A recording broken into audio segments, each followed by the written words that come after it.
Hello, friends. My name is David Trotter with Awaken Magazine, and welcome back to our Rise and Shine live streams. We do this each Wednesday as a way to help you get to know some of our executive contributors with Awaken Magazine. And we talk about a specific topic that is timely, it's important, it's something that all of us would be interested in. And so today I have three incredible leaders with me, and we're talking about from burnout to balance, healing the overgiver, overworker within. Anybody an overgiver or overworker?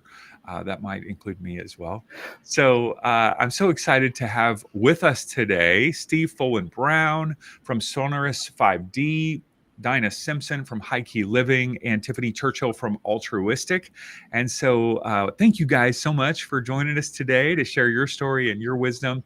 And I'd love for us to just take a minute to introduce ourselves and share how we are serving the world currently. So, Steve, would you mind getting us started? Sure thing. Hey, everyone. It's wonderful to be here. My name's Steve Folan Brown. I'm the creative director at Sonorous 5D. I'm serving the world through creating immersive video game-inspired environments which have a sound healing element to them. I love that. And where are you located? We are in League City, which is just 20 minutes out of Houston in Texas, y'all. I love your Southern accent. I've been working hard on it, so hard. Wonderful. Dinah, tell us about yourself. Hi, everyone. It's so nice to be here. My name is Dinah Simpson, and I'm an energetic lifestyle coach, a Reiki master, and sound healer. So I'm located in Washington, D.C., and I guess the way I serve the world is really holding place for unconditional love for each one of us here on the planet and help people align their energy to their highest potential and really just navigate our lives day to day. Wonderful. Good to have you, Dinah. Thanks for being here. Tiffany, tell us about yourself. Thank you so much. I'm so happy to be here. Thank you, David, for organizing this. I am the founder of a collective intention and meditation app called Altruistic, and we bring people together to enhance their own lives, to uplift and support another, and to co-create a more evolved future for all of humanity. Wonderful. And where are you Arizona, located? Sedona, Arizona. And of course, the app is available worldwide. So that's yes, the app is currently available in 27 countries for free to download on the Google Play and App Stores. Wonderful. And of course, my name is David Trotter. I'm the founder and publisher of Awaken Magazine, and our goal is to amplify the voices of conscious leaders, healers, and coaches as they are helping us awaken to love. And so we do that through the magazine and through experiences like this and live events and all kinds of good stuff. Just as a side note, I encourage you, if you haven't subscribed to the magazine already, you can do that at awakenmagazine.com/subscribe. It's a free subscription. We put out articles and interviews each week for you to enjoy.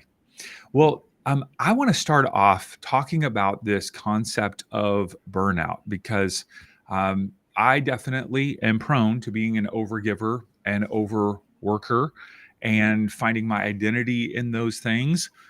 So I want us to begin by talking about, what does burnout look like? Like, what are symptoms of burnout? And maybe even how we can recognize it before it really hits us full force. And I know a lot of the people that would be watching today might even consider themselves a healer or a coach or a conscious leader in some way. So maybe giving us some like symptoms of burnout. Dinah, would you mind going first and sharing your thoughts on this? Yeah, sure. Thank you so much.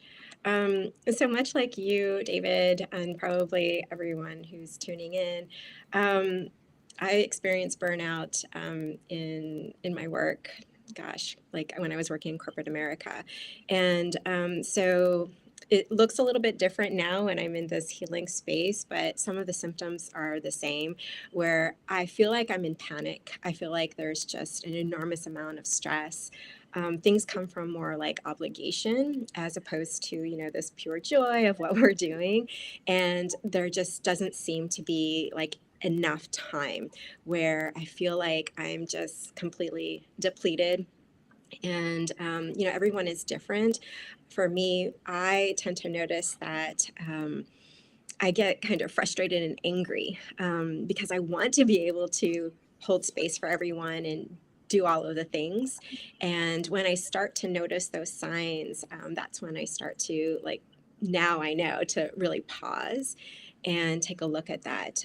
Sometimes you'll see that you'll have, physical symptoms like fatigue, pain in the body, and the mind just won't stop. It won't shut off. It just keeps going.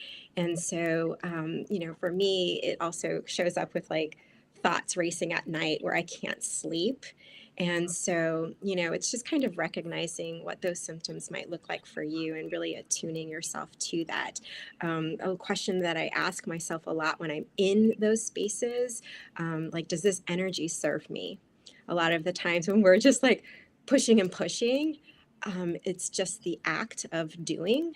And most of the time, that energy really doesn't serve us. So that's kind of my outlook when I work with my clients too. Um, we kind of see these things show up in that way. Yeah, thank you Yeah. for sharing that, Dinah. How about you, Tiffany? What are some symptoms of someone who's experiencing burnout? What's that look and feel like? So burnout has an extreme, which is breakdown. And I was a contributing author to the Awaken Hearts book, which Awaken magazine produced. And it is an extraordinary book for anyone listening that might not have read it. And in my chapter, I really talk about how my burnout went to complete breakdown. And one of the things I learned after this breakdown is how to never experience it again, how to catch myself before I get to that point again. And it really, I felt, for me at least, I found it takes complete self-awareness. So it's self-awareness, checking in with myself all of the time. What am I thinking? What am I feeling? How am I doing? And for many of us, when we get to this place of burnout, or for me, when I got to the place of breakdown, what I recognized is I stopped using everything I knew, all the tools I had learned, all the knowledge I felt like I had, just completely wasn't being utilized in my life. And so now I make sure that if I'm on that road and I can see that I'm overwhelmed, overstressed, too busy, giving too much, or all these topics that we're going to dive into today, that I am returning to the things that I know work for me. And so for me personally, that's meditation, it's breath work, it's yoga, and it's going to the gym. And it's so often for so many of us that we stop everything that is most beneficial to us when we reach those burnout and even those breakdown points. And so for me, it's really that self-awareness and continuing always to check in and use the tools that we have that can move us through those times. Thank you so much. That is so true, Tiffany. I love that. The extreme is breakdown. I have experienced that myself. Yeah, we'll dive into all of that. Steve, how about you, man? What is burnout? What are some symptoms from your Well, I perspective? think Tiffany just nailed it on the head, really. I've been there. I think also, certain people, it's a double cycle. We add shame into it, that we then are burnt out, and then we recognize it, and then we double down on it. For me, I'm from the tech industry. I've worked at huge companies like Microsoft, and really I experienced huge burnout there. For me, it was high irritability.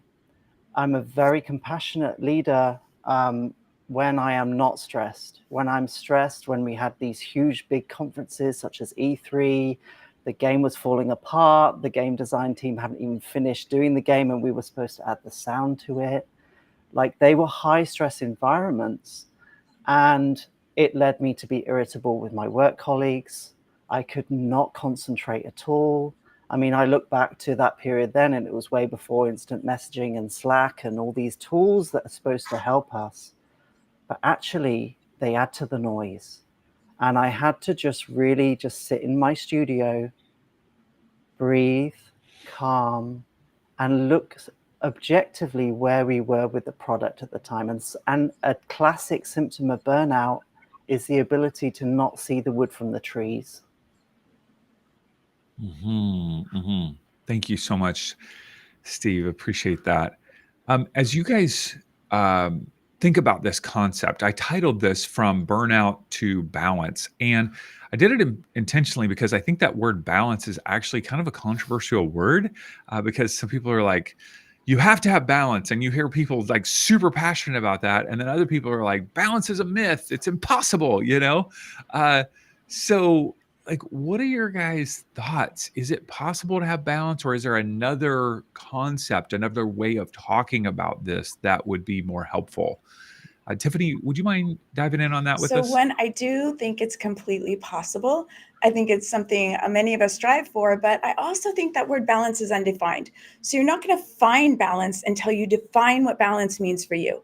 So we mean it, we talk about it in this generalized form. You might see it, balance is working and then going to a yoga retreat, but yet that might not be balance for me. I run 2 companies.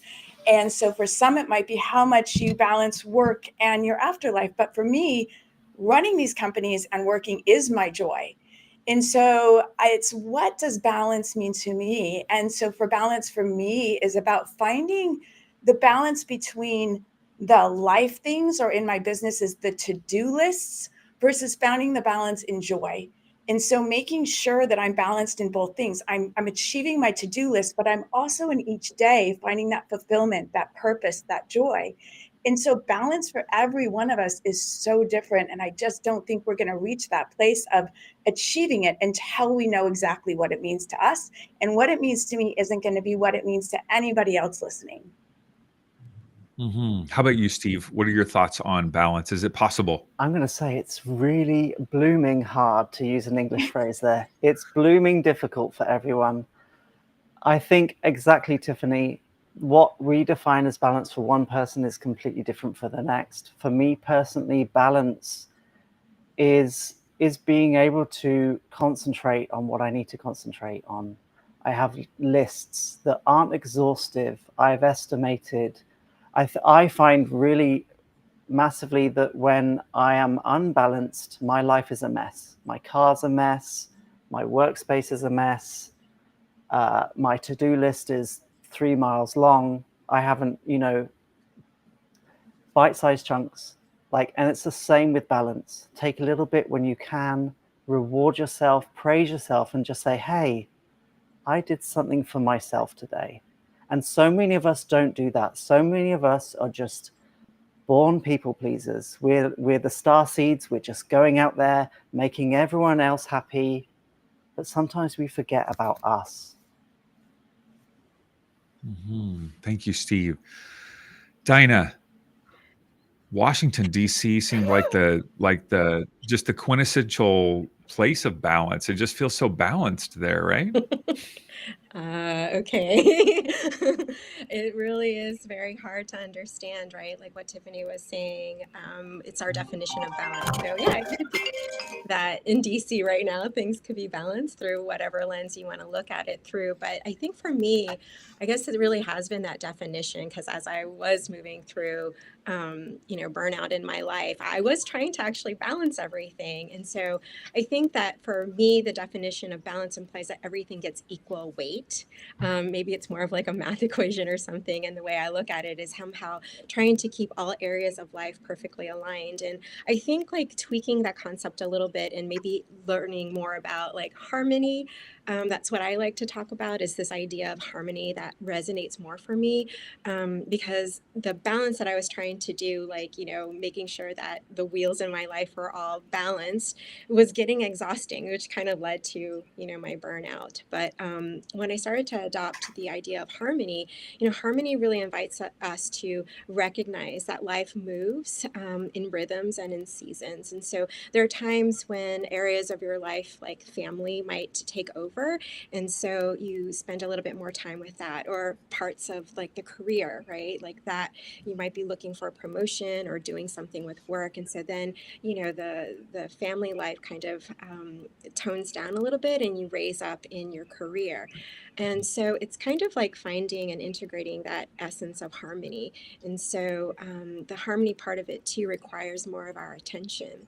And, also saying in certain areas that it's okay to kind of allow yourself to be in this phase for now. And so instead of striving for that, balance scale, I think harmony is more about integrating all of the moving parts in our lives in a way that feels aligned and nourishing in that moment. And I guess as that is ongoing, you just have a dialogue with yourself where you ask, like, what is it that I need today? And sometimes it's more rest. So you have to work with the boundaries, right, in your life. And other times it could be, I need more creativity. And so for me, that dialogue that I had with myself was, the balance is burning me out. And so I really need to find that harmony and be present enough to adjust, to flow, and give myself permission to recalibrate those shifts in life. And so when we kind of adopt that idea, maybe you can cultivate harmony and release some of the pressure to balance everything and, try to do it all. And, it's really hard to do that on an equal scale. And so we want to just create this, life where everything has its place and has its time. And we just use the spaces in between to breathe through it. So. Yeah, Yeah. thank you so much, Dinah. That's beautiful. One of the words that comes to my mind is seasons, which is, you guys have touched base on that a little bit, but I've worked essentially for myself since 2003. And I don't know if it's easier when you work for yourself versus if you're working for an employer in a corporation or something, because I don't know if they recognize seasons. I think the season is output 24/7, like there is no season, there's no winter season, the ground is not fallow, keep going. But I have found, for me, in terms of the creative things that I have done, from churches to films to books to Awaken Magazine, all of these different things, that there's a season where I feel like, oh, this is a time of planting seeds. I'm not seeing a lot of harvesting, but I'm planting seeds right now. And that can oftentimes feel like a very creative season where I'm creating these things and I'm not seeing the result yet, but I'm putting it in the ground, I'm watering it. And then there can feel like a season of waiting, and that can make me feel anxious and like, oh, is the seed ever going to come up out of the ground? Is the work that I've done actually working? Oftentimes that is a time of watering. And then when you see the sprout, the excitement, I think I'm most excited putting the seed in the ground. And when when I harvest it, that's I'm most excited in my life. The middle ground can be, I call it the messy middle, where it's just like, okay, I see the sprout, but it's not what I wanted it to be. It's not as big as I want it to be. And so then I can feel, it's usually in that messy middle that I can actually get the burnout experience, because I'm not seeing the results of what I want in my life or business or whatever it's doing. And so a lot of the things that you guys are sharing are super helpful for me. It's like, what do I need right now? What season is it? And recognize, oh, this is not a season of harvesting. This is a season of watering. I need to cultivate patience during this time.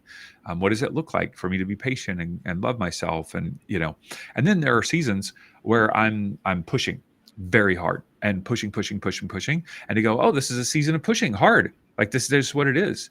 But when is it going to come to an end? And what I am notoriously known for among those in my life is planning something big right after something big just ended. And it's like, you're crazy. Like, why are you doing that? You're trying to kill yourself. You need rest. Winter. Rest. Yes. So anyway, that's my 2 cents. Seasons. Yeah. Okay. I would I'd be interested to hear a bit more of if and when you have gone through a season of burnout personally in your life, and what are some of the tools, modalities, mindsets that helped you experience kind of that recalibration or harmony, as Dinah said, getting back to that place of self-care. Tiffany, would you mind getting us started with Sure. that? So I completely resonate with what you were experiencing. We have so much joy when an idea comes up.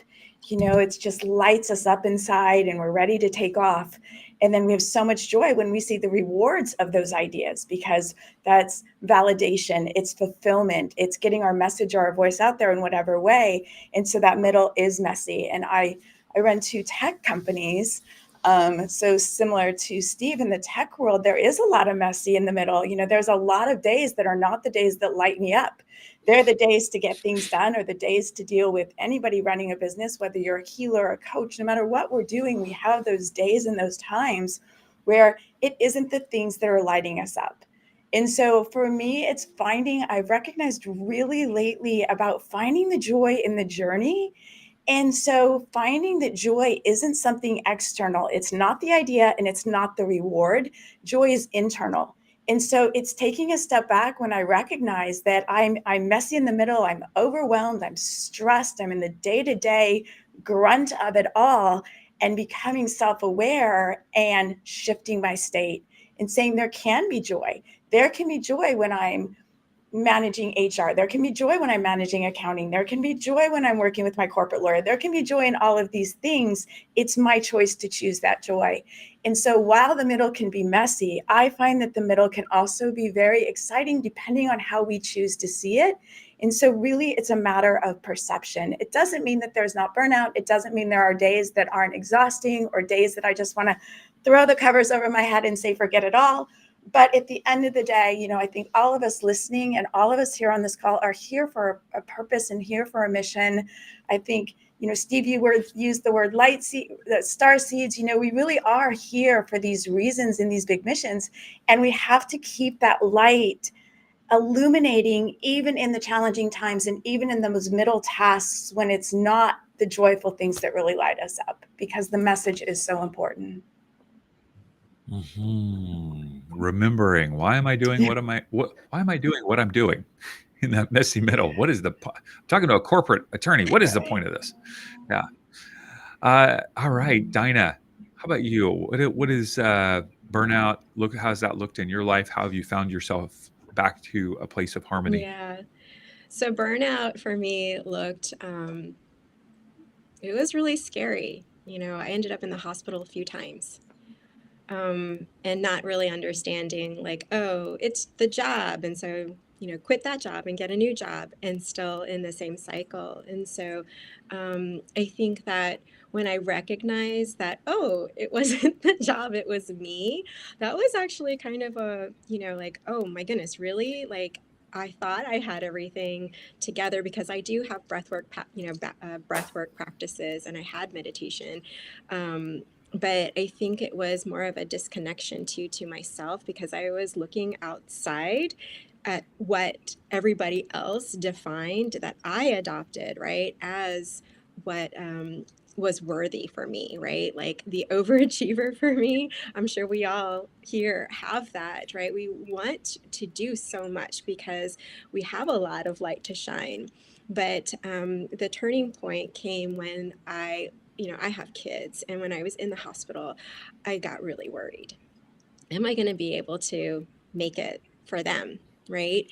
And do I want to show up in this kind of way where I'm just depleted, exhausted, my health was failing? And so, that was a big wake up call. And it may not look like that for a lot of people, but you do know the signs, right? And I think that what then starts to happen when you start to recognize that, that's love, that's self love, and you just keep returning back. I love myself, right? If I do, that's when the healing will happen. It will happen. And you just have to keep returning to that. And when that starts to light up inside, it starts to touch everything else around you. And so, that was what really helped me, where like, I'm excited to be here on this planet to do the things that we're supposed to be doing now. And when I started to quiet the noise around me, and take a real good look at, how do I want to show up for myself, for my family, for the people that I love in my life, and my community, right? That love really shines a light. And that's when we can start to begin the healing process. And then we turn to the tools and, reach out. So, yeah. Thank You're you, welcome. Dinah. Glad you're here with us out of that hospital, Yeah. loving on all your kids. Yeah. Steve, how about you? What has burnout looked like in your life, and how did you find your way back to a place of health? Absolutely. So, similar story, your body keeps score. And it's when we lose connection with our body that we perpetuate the burnout cycle. And it's all very easier said than done. But to check in with yourself and just go, how am I? And there were a couple of times in my video game career where that happened. I would say probably 10 years ago, very high pressure job, working on a big IP for Microsoft. I was the audio director, a lot of stress with that, but I had a wonderful team surrounding me, and they were really the energy surrounding me. Even when I was crispy and burnt out and struggling to stay stay awake at the mixing desk at 2 a.m. in the morning, tweaking this sound effect that I thought was so important, what it looked like. And then, I started a journey on antidepressants, and this is not bashing any medications. Medications are a wonderful tool to help you get through that stage. And they can help you, but they can also, sometimes if you're on them for a long time, and I know this, I recently are now 5 months clean from being on antidepressants for a lot, dosed up to the eyeballs. And, I would say I had burnout again just 7 months ago. I just couldn't cope with my job. I didn't want to turn up. I couldn't find the passion or the joy. I was working on wonderful projects with wonderful people. The video games, the games we're making right now are beautiful. The graphics, the sound power we have. And I just felt absolutely flat, completely flat. I couldn't check in with myself. I didn't know what to do. And you know what I did? I just thought, 10 years, you've been having this conversation with yourself, Steve, for 10 years. What are you going to do to change things up? Can you keep doing this? Is it serving you? Is that 6-figure salary really providing you with the nourishment and the inner strength? No, it's not. It really isn't. Just what Dina said. You have to look within. And I look within through meditation, through breath work, through grounding.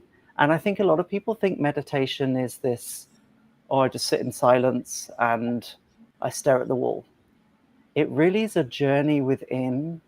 And for me, it's been one of the strongest therapies that I could have done. I've done talk therapy, I've done CBT, you name it, I've done it. I've done the medical, taking the pills. But really, when I started meditation, it really started to unlock something within. And like Dina, I never thought I'd say this on camera. I love myself. Beautiful, beautiful. Thank you for sharing that. A little bit about my story. I actually, after being a pastor for 10 years, in 2008, I hit a wall of burnout. And it was, as Tiffany mentioned, it was the breakdown. And for me, I made some unhealthy choices and just wanted to be done. Like I just wanted to be done with life because for me, I felt so hopeless to get out of the situation that I was in. And so I ended up checking myself into a mental hospital for 3 days to get recalibrated. And that was super humiliating. I just was like, oh my gosh, why am I in here? Why did I do this? I'm rooming with a medical doctor who he had a breakdown, and we're looking out over the ocean, and I'm thinking, this is just what has my life come to?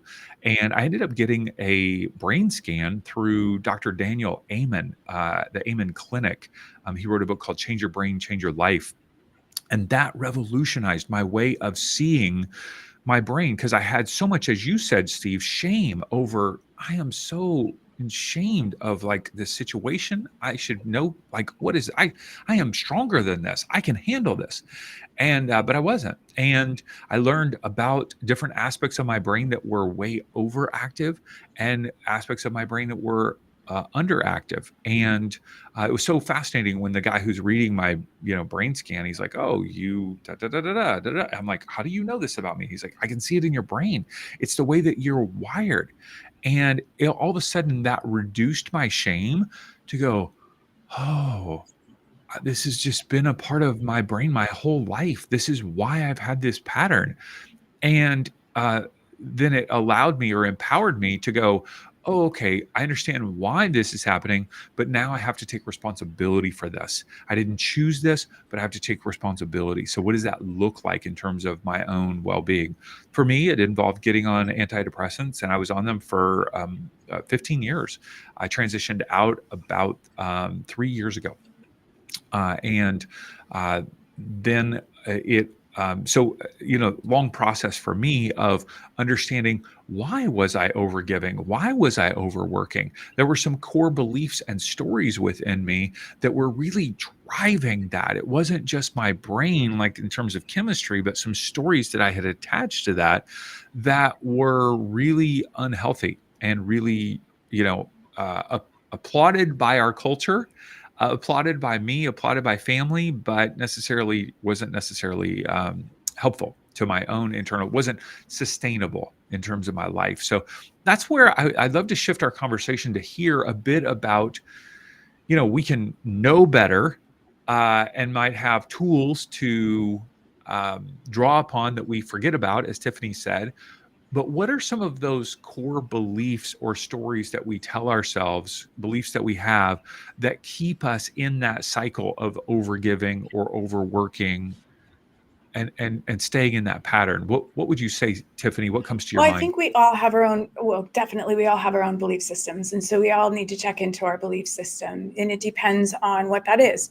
The overworking is a big belief system in mine that I work through. It was raised by two entrepreneurial parents, and it was work hard. You work hard to be successful. And so that idea of working hard has been my whole existence, from corporate world to now running these businesses. And it comes with so many things. It can come with great success, but it does come with burnout. It comes with breakdown. It comes with, well, how much? It comes with guilt when you're not working. So I do love to say that we all have these things. It's something for each of us. So we all have these belief systems to dive into. And I think it's a lifelong process of each belief system that comes up and working through that. But one of the beautiful things, I love how you brought up your brain scan, because we are wired in these different ways from when we're a young child, from all the well-meaning people in our lives, from our actual brain chemistry, but we can rewire our brain. And that's the really most beautiful part, is that neuroplasticity now says our brain is not permanent. And that's one of the things we work on in altruistic, is that rewiring your brain structure, rewiring your belief system, rewiring your subconscious. But the first part about all that is that awareness to, what am I believing? And so even that awareness to overgiving, for instance, this idea of overgiving, and I think this idea of overgiving is very much an idea here in our Western culture, that we're giving too much. Because I've traveled a lot, and I've traveled, for instance, to Bali, and in Bali, they're working in communities. And so one person goes to work, one person might take care of the kids, one person might feed the community. And I don't hear them use the language like overgiving, because it's more part of their culture. So here we have kind of this terminology that we're overgiving, but yet overgiving to me is a belief system on its own. So for me, giving, I know that there is, and science is proving this, that there are benefits to giving. It increases our serotonin levels, our oxytocin, our feel-good chemicals in our brain. And so when I approach giving, I know that it is giving and I receive back.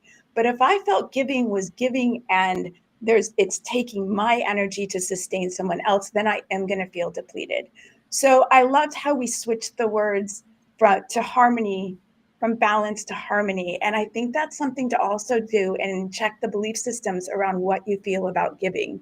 And so it's really that self-awareness, it's that checking in, but it's also the recognition that we are all going through something. We are all on this path, that we haven't arrived. I always say, enlightenment isn't a state, it's a journey. And most of us, we're not there. So it is this human experience that we're having. And I feel if we just lightened up a little bit more on ourselves, that it would just make it so much more enjoyable to start with. Thank you, Tiffany. How about you, Dinah? What are some of the underlying beliefs or stories that we might be telling ourselves that are perpetuating this burnout that we experience in life? Yeah, much like what Tiffany mentioned, it's kind of part of our upbringing. It's something that we know. And for me, it was similar, right? Output, hard work, all of those things. And I think also just the stories, that we start to tell ourselves um, as we get older, right? And so I saw, like in myself, right, in my pattern of overgiving and overdoing. And I did that. It was like very productive because it was tied to my worthiness. So the more I did, the more achievements I got, the more like, oh, I must be doing well. But then sometimes we will start to recognize those patterns. And I think for me, at least, I saw that thread weaving in through my life because I was looking for so much of that validation from my parents and that love from my parents, that worthiness and the just overdoing. And but that was making me exhausted and tired, and so energetically it didn't match. And so the way I at least found it, and what I hear too, as Steve is talking about it too, meditation allows for us to become very still, and it's a pattern disruptor. And so in our minds we can be going and going, but then all of a sudden we stop. And so you talked a little bit earlier about the middle, that middle space. For me, I think that's like where the magic actually happens, because it forces us to slow down, and our nervous system goes crazy because it's in the wanting phase, right? Waiting and wanting and striving and going and doing. It's not in creativity phase, it's in waiting phase. It's in the space where we're growing. And so maybe that's the time where we disrupt the pattern and we slow down a lot and we rest, we take care of ourselves, we start to understand that, yeah, we can change these patterns. And so, consciously, once we get there, that's when we can choose to rewrite. And then there's this just subconscious pattern that's going on and telling us stories. And the mind wants to think. That's what its job is. That's what we do. We just constantly think. So if we can use some tools to disrupt that pattern of thought, and I'm going to say this a lot, but come back to a space of love and kindness for ourselves, we can use that space to really slow down and get really clear and try to understand that, even though we know better, we don't know everything, right? And it's okay. And so just come back to our center, and we can do that through the meditation practice. And again, like, that practice can be really hard, but we don't have to sit there and look at the wall and be certainly like very still. What we do is we use that middle space, that middle time, to get to know ourselves better, so that we can become more conscious of the patterns that are running subconsciously, and then use some tools to help clear through that. Thank you, Dinah. Steve, how about you? What are some stories and beliefs that you have found perhaps in your own life or people that you've worked with that kind of perpetuate that burnout? I love that Dina talked about energy, and I think we've all brought up the word energy. And as an audio director in video games, I always felt that my job was to be the showman, be the inspirer. I've got to talk about taking pixels and adding sounds to them, sometimes very weird concepts. I'd be like, hey, we want this to feel dark with a smoky edge with purple, but not too much green. Your job as a creative director, and we all know this, we're all creatives here, you feel so much pressure to be the showman, the guy that walks into the studio, that gets everyone away from the social media or anything that is captivating them right now, and brings them on the journey with you to create something wonderful. But with that, you literally can run your battery down to near flashing. and you get to the point where you're flashing every day, and you're like, no matter how many times I plug you in, it's not charging. It's not charging. I've been there so many times. And I think there are different types of energy givers here. There's the generator concept, someone who generates energy, who generates enthusiasm, who generates passion, and that kind of ripples across the team or across the Zoom call. Or there's the people that take energy, and that's all good too. We all shift between these patterns of taking energy, giving energy. But it's the dangerous part is when you're giving all the time and you don't recharge yourself. I think that's for me the wonder and the beauty and the self-knowing that meditation has taught me. I've only been on my meditation journey, I'd say, since COVID. Really, that's when I started. Headspace, the kind of entry-level apps that kind of, they're not talking about elevating your consciousness or those kind of things that can seem very woo-woo, and people are like, oh, what's that? That's where the journey started. And then I started to do some more meditations, and I've just finished a wonderful course where, transcendental meditation, it's a game changer. And it's a wild ride, and you have to ground and do exactly as Dina said, and Tiffany, breathe, ground. But really, for me, it has changed everything. Thank you, Steve. For me, one of the questions that I find myself needing to ask myself often is, why am I doing this? Why am I doing whatever it is? Like, why am I doing this live stream with you guys every week? I came up with this idea of a live stream. Well, it's new, like we've only done it a few weeks, but I'll have to remind myself, I guarantee you 3 months from now, when I'm doing this on a Wednesday morning, I'll be like, why am I doing this again? And I have to remind myself constantly, because what begins with vision or creativity can soon move to, I'm doing it because I've always done it. I'm doing it because I'm trying to make Dinah happy. I'm doing it because, these people are relying on me. I'm doing it because I want to look good. I'm doing this because I just want to make money. I'm doing this because, I don't know, what are all the reasons? And then I can then become really resentful toward the people, Tiffany, that I started out giving to, and they're just not recognizing that I am giving this much. Like, why are they not thankful? Nobody has thanked me in the last week. It's like, wait, they didn't ask me to give. I'm the one who offered. I'm the one who offered to do X, Y, or Z, whatever it is. I'm not talking about live streams, but just life, right?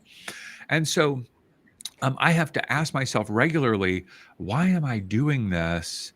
And not just the surface reason, but what are those reasons underneath? The first time I realized this is when I figured out in college that I could take master's level courses at the same time as bachelor level courses.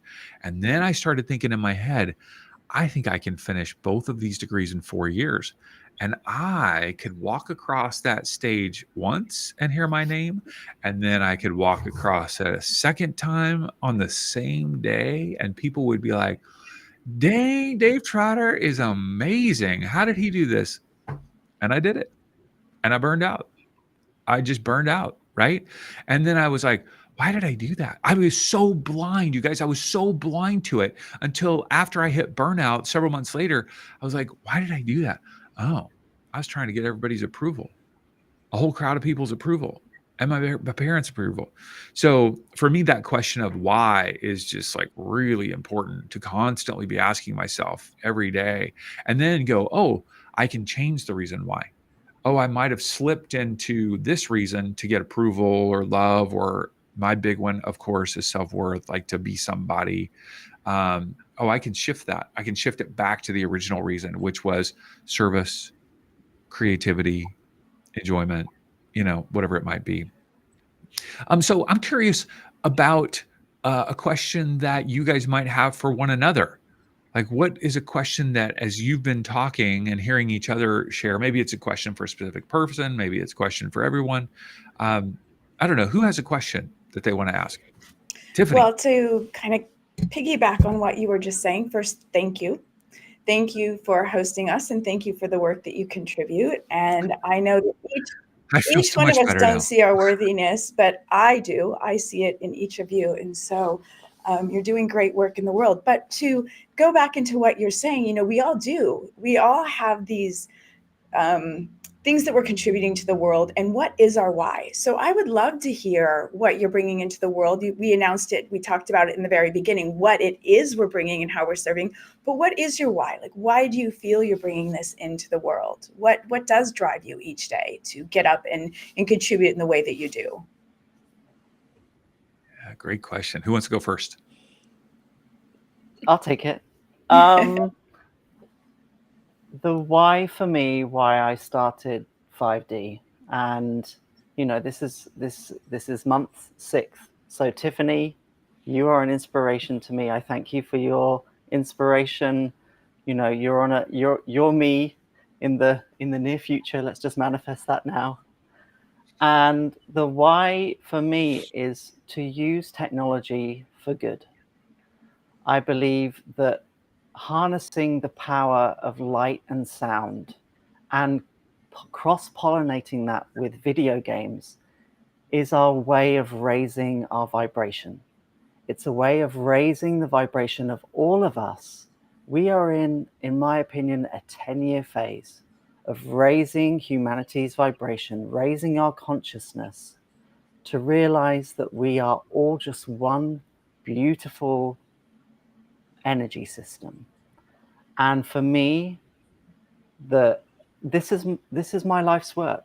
I did not know this was going to be my journey, but I know that the steps from studying classical music, then going to work in video games, having major breakdowns in my life, losing my ex-partner, you know, through him uploading to the next level, all of these things, and then finding my wonderful life partner, husband, Richard.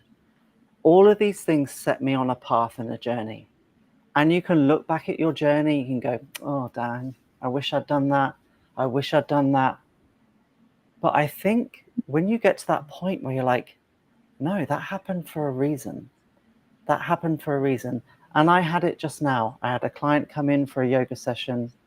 He won't mind me talking about it, but he's autistic. He's been coming here for 2 weeks. He was my first member of the studio, the first one. You know that feeling, guys, when you get your first subscription and you're like, oh my God, yes, someone believes in this place. And he came in and he was ticking all over the place. His ticks were super strong. I just sat him down. I took him into this room here. This is the teleportation room here. I loaded up Colorado and we just went on a walk in nature together. His tick calmed down and down and down. He then's like, Steve, I'd love to do yoga. I said, why not? Come and do it in the beautiful forest that we teleport ourselves to. He's been through his second session today.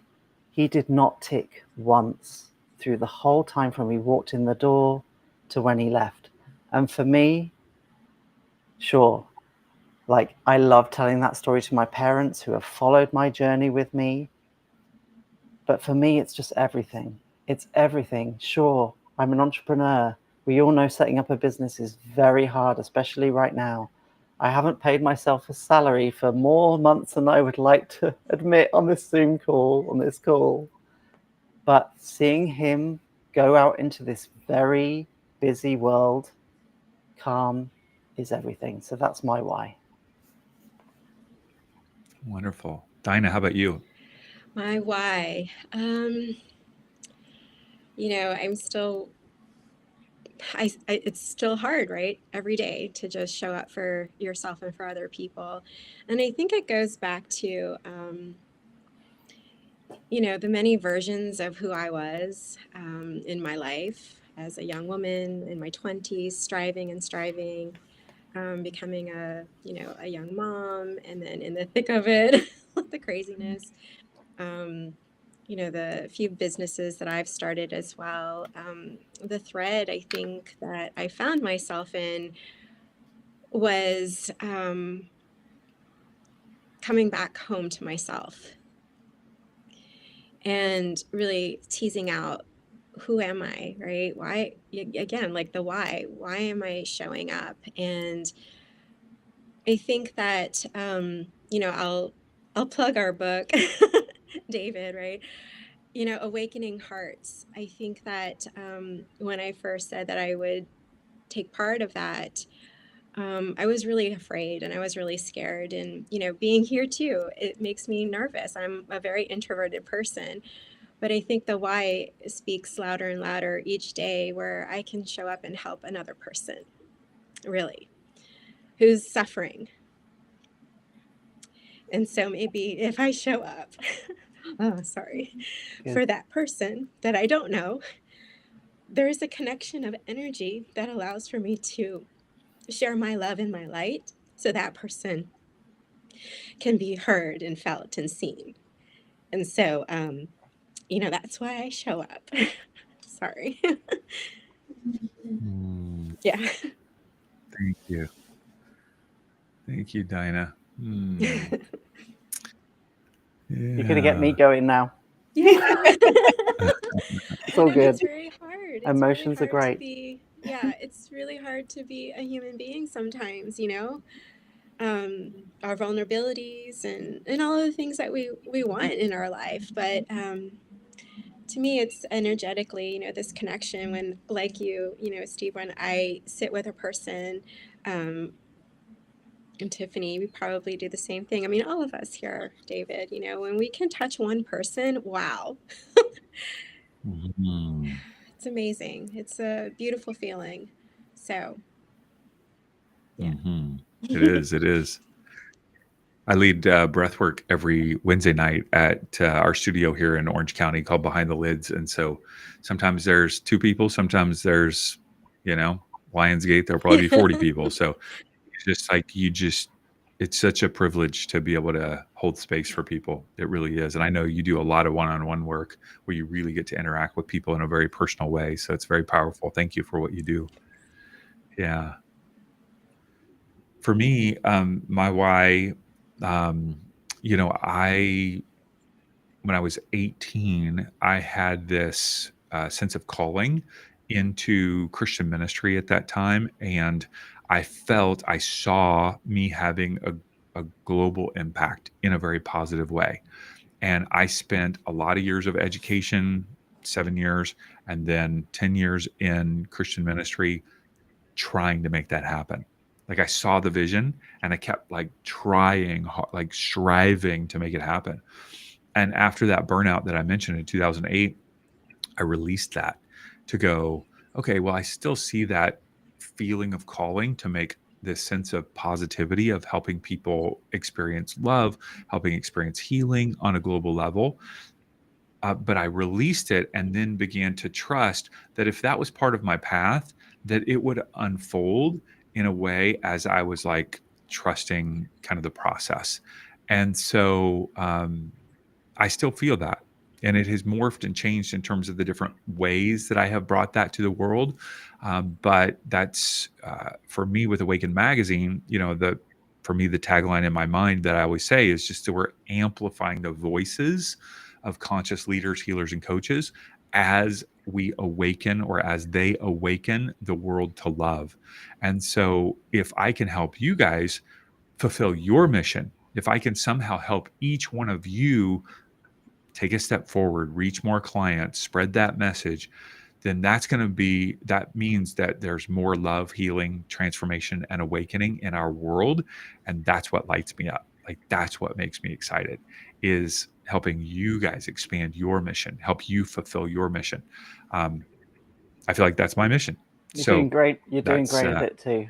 Honestly, thank you, David. Thank you. Thank you. Yeah, we're having fun in the process. How about you, Tiffany? What is your why? So my why, I didn't really know, like probably many of us, how my why would take shape. I never really envisioned developing an app. I never really envisioned owning a tech company. But my why is I've had so many personal experiences. I healed my body through meditation, through yoga, through breath work. I really discovered how I could shift from nothing to everything by shaping my outer experiences and becoming a conscious creator in my life. And then I joined hundreds of meditation and intention and prayer groups and really discovered that our energy can be amplified for the benefit and for the uplifting of another.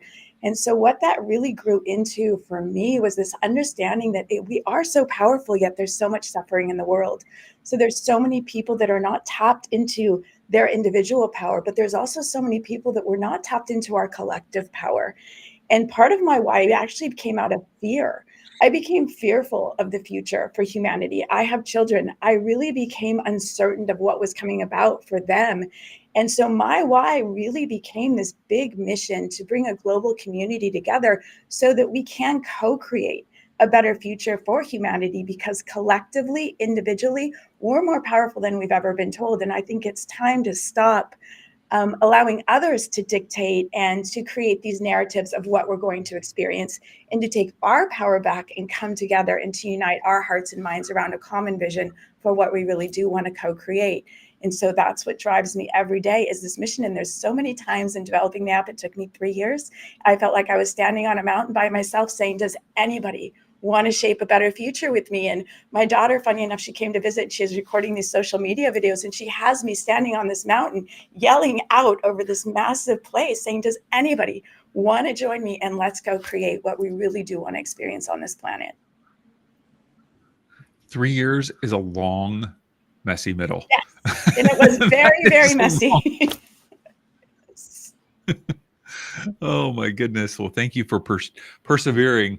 I'd love to give you guys a chance to share how people can engage with your work directly with you. Tiffany, maybe if you could just continue by telling us a little bit more about Altruistic and where people can download it and how they can engage with the app. So Altruistic, like I believe I said in the beginning, is free in the Google Play Store and in the App Store. We are getting a lot more content out to explain the concept, a lot more content out to make it more simplistic on what to actually do within the app, and that is coming in the next couple of weeks, but you can find it there. In addition, I own a second company called Alchemize, because I am very passionate, after being on this journey, about conscious tech. I know, Steve, you said the same thing about conscious tech and using tech for good. So now we also help others build their apps, build their digital products, so that they can bring their voices more rapidly and amplified out into the world as well. So, and you can find us on our website, which is altruistic.com. And please feel free to reach out to myself, my team, with any questions, because we really love to connect to our community. Wonderful. Dinah, how about you? How can people engage with you, follow your work? Yeah, tell us. So I'm on Instagram at High Key Living. It's High Ki Living, and you can also find me at dinahsimpson.com. And I just provide, these really ancient services, meditation. I do Kundalini yoga, sound healing, energy healing like Reiki, and all of those sessions. I do individually and provide group experiences, but really it's providing space to just reconnect with your energy and how to use your energy to amplify, like we're all doing, our lives in a very loving and sustainable way, so that we don't fall into burnout, and just learn more about our own patterns, much of what we were discussing here, using these tools to, recreate, rewire the mind, and also, provide a place for community for all of us to come together. And I think that, my mission really is to just raise the vibration of each individual, because I believe as that happens, that person, will say, hey, come to a yoga class. And then all of a sudden everybody's chatting in community and becoming, wonderful friends. And there's this ripple effect. And so, I really want to, create that space for everyone and come from this very grounded, steady space, and just again reconnecting to ourselves and finding that loving space. And also there's a little bit of we talked a little bit of like therapy and things like that. Sometimes energetic therapy, just you don't have to keep talking about the things. We can use energy to, really propel us forward and work on that level, which is super exciting. So, yeah, come visit me on all of those platforms. Yeah, and Dinah, you also not only serve people Uh-huh. online, but if they happen to be in person, you do one-on-one Oh, yeah. sessions and group experiences in the Washington, D.C. area, Yes, correct? definitely. I do virtual and in person. In person is really wonderful. We've kind of moved away from that, and so I've heard this term of what is it called, where it's analog life again, and I kind of really love that. It brings me back to when I was a kid, but I also see now like my kids' friends really coming together into these spaces where tech is. I mean, you two are in the tech world, so I'm not bashing it, but just really creating space where we're feeling each other's energy, right? When you walk into a room, when I'm working with my clients, they often say that like they just walk in here and they feel calm. And so I like to provide space for that in person. We can do it online too. Yeah. Well, thank you. Thanks so much. Wonderful. Yeah, how about you, Steve? How can people connect with you, follow your work, and join you Well, in I think the person? wonderful thing about this call is our wavelengths. Let's do the sound analogy. Are all harmonizing. All of our wavelengths, all of our vibrations in this call harmonized.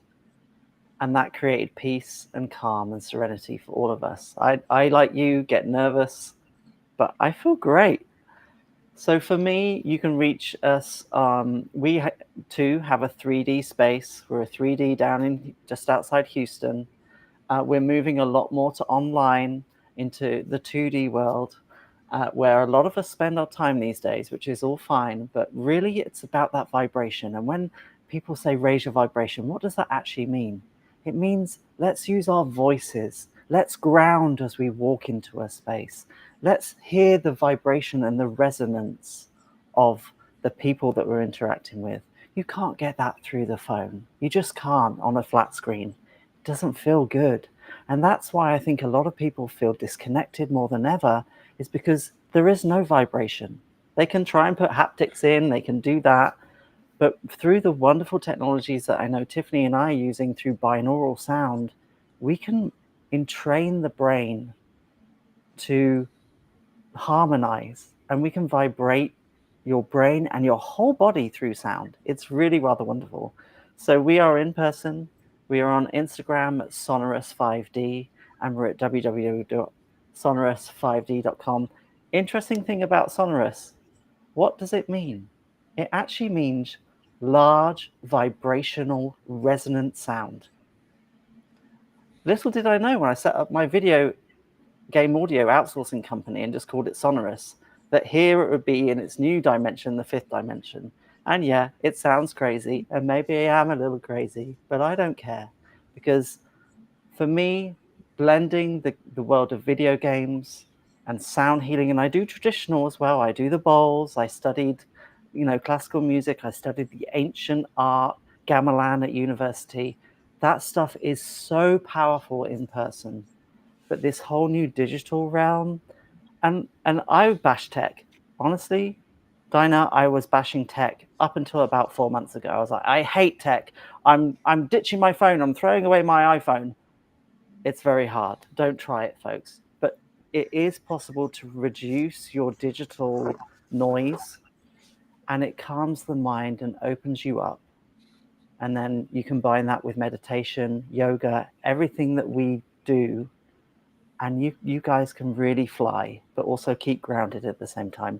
Go inward, you can go upward, but grounding and going inward, that is where you will reveal your inner goddess or your inner god. Thank you so much, Steve. Appreciate that. And those of you who are listening, encourage you once again to subscribe to Awaken Magazine. You can do that at awakenmagazine.com/subscribe and receive our articles and interviews each week. Also, encourage you to subscribe to our YouTube channel.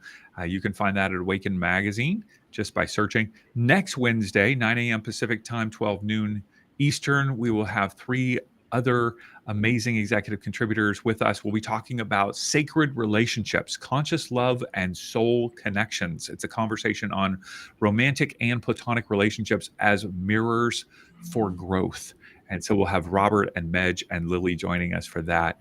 So Tiffany, Dinah, Steve, thank you guys for sharing your stories and your wisdom today. Really appreciate it. Encourage people to follow your work. And thank you. Appreciate it. All right. You guys have a great day. Thank you. Thanks.